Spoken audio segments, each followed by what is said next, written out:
What's up everyone and welcome back to another PoE economics video. So unlike most of the videos that you've probably seen on the third Edict topic, I'm not just going to list the patch notes, but instead we're looking at this update through the lens of PoE2 economics.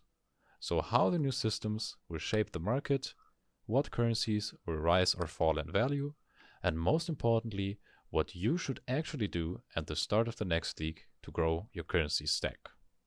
So the new campaign is where it all starts. Act 4 introduces the Karu Archipelago, a chain of islands that you can clear in any order, each with its own boss and flavor.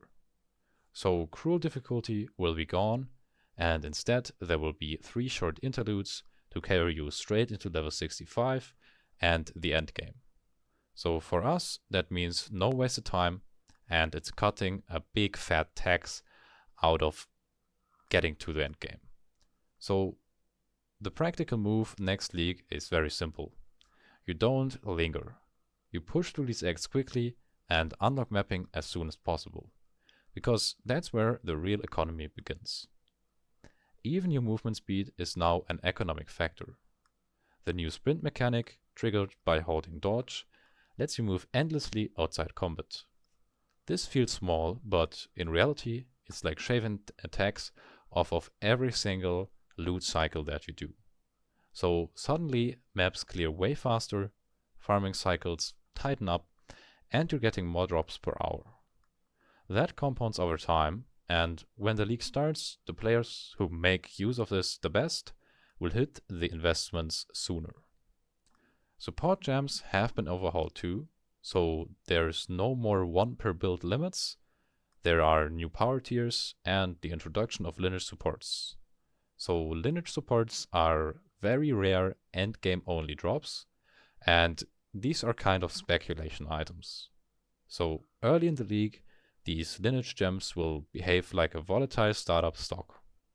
Unpredictable, but with huge upside. If you find one, you will need to decide whether to flip it fast while the demand spikes, or hold it until supply tightens and the price stabilizes at the high end. My personal advice is to sell early unless it directly supports your build. Let other players overpay while you reinvest that capital. The league mechanic Rise of the Abyssals is essentially a new seasonal refinery. Abyss fissures spawn enemies, you clear them, and you walk away with bones. These bones feed into the Well of Souls, which spits out Abyss-themed modifiers and rewards. From a currency perspective, this is pure conversion. You're turning raw league drops into refined products with resale potential. The smart move is volume. Run as many fissures as you can early, flip the good results, and reinvest into more maps. Don't hoard bones. Keep the cycle moving, because early league liquidity will be king. Then there's crafting. So crafting has been completely restructured. Orbs and essences now come in multiple tiers. Lesser, greater, and perfect. Perfect orbs guarantee stronger results, but they'll also be very expensive. This creates a natural sink for mid-league profits. So you flip your way into greater and perfect tiers, then use them to craft items that can't be matched by lesser orbs. You add in sanctified items, which reroll every mod between 80 and 120%, and you've basically got a high stakes casino. So you might hit an item that's worth a fortune, or you might tank. If you want stability, focus on the tiered orbs. If you're willing to gamble, Sanctifieds are where fortunes will be made and lost. The biggest safety net in crafting is Hinekora's Log. So Hinekora's Log is a new currency item that shows you the result of your next craft before you commit. This is essentially insider information.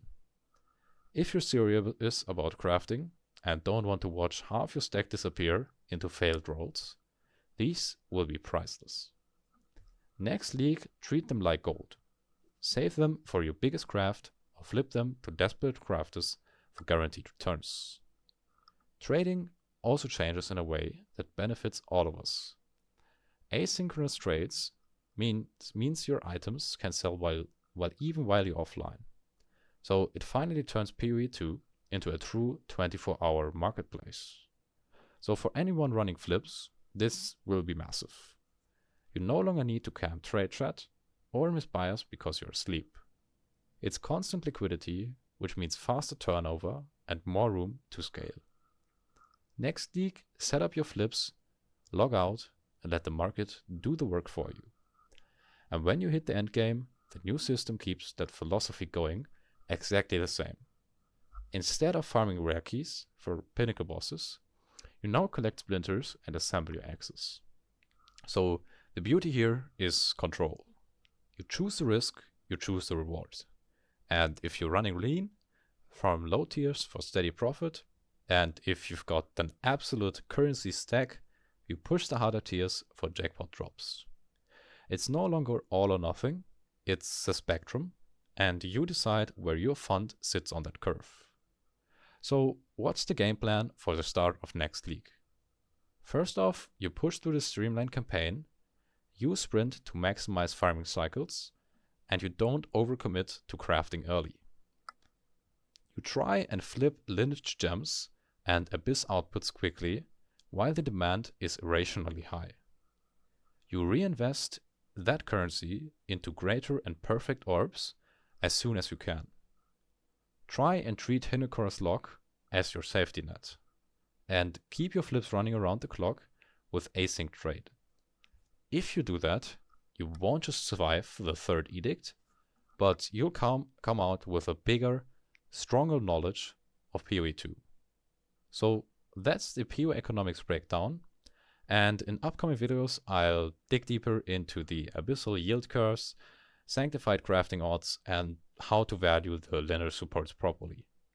But for now, before the league starts, this will be all.